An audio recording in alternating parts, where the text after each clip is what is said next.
J'aime danser, j'aime me lever tôt. Comment conjuguer le verbe quand on dit I like quelque chose? Le plus commun, surtout en anglais britannique, ça va être I like suivi du verbe en ing. Ça va donc donner I like playing football. J'aime jouer au football. I like watching videos on YouTube. J'aime regarder des vidéos sur YouTube. Tu remarques, on dit I like, j'aime quelque chose. Ensuite, ce quelque chose, on veut mettre un verbe. On va mettre le verbe to play, jouer, ou alors to watch, regarder. Et tu as juste à rajouter ing. Voilà.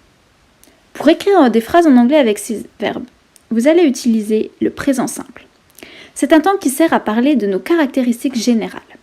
Par exemple, pour utiliser le verbe like, aimer dans une phrase et dire que vous aimez quelque chose ou que vous aimez faire une activité, vous conjuguerez like à la forme affirmative, c'est-à-dire en prenant la base verbale, sauf à la troisième personne, c'est-à-dire he, she, it, il, elle, où vous ajouterez un s, ce qui donnera likes pour dire il ou elle aime, he, she likes.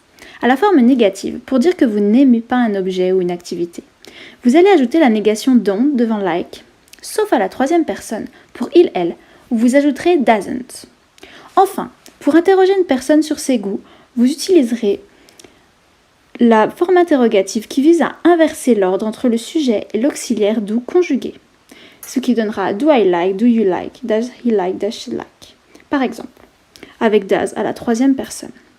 Vous pouvez également parler de ce que vous ou un père aimez faire ou non. Pour cela, vous utiliserez la structure suivante. Sujet plus verbe de goût au présent simple plus verbe en ing.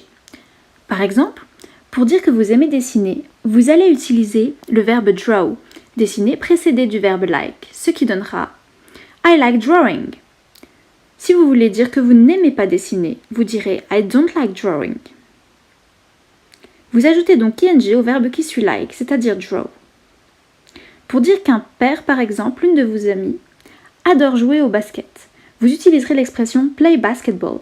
Cela donnera she loves playing basketball, avec le s de troisième personne ajouté au verbe love, suivi du verbe play et de ing. Pour dire qu'au contraire, elle n'aime pas jouer au basket, vous utiliserez she doesn't like playing basketball. Vous aurez donc le sujet she, suivi de la négation qui prend la marque de troisième personne doesn't, suivi du verbe like et du verbe d'activité play qui prendra la marque ing, car il suit le verbe like.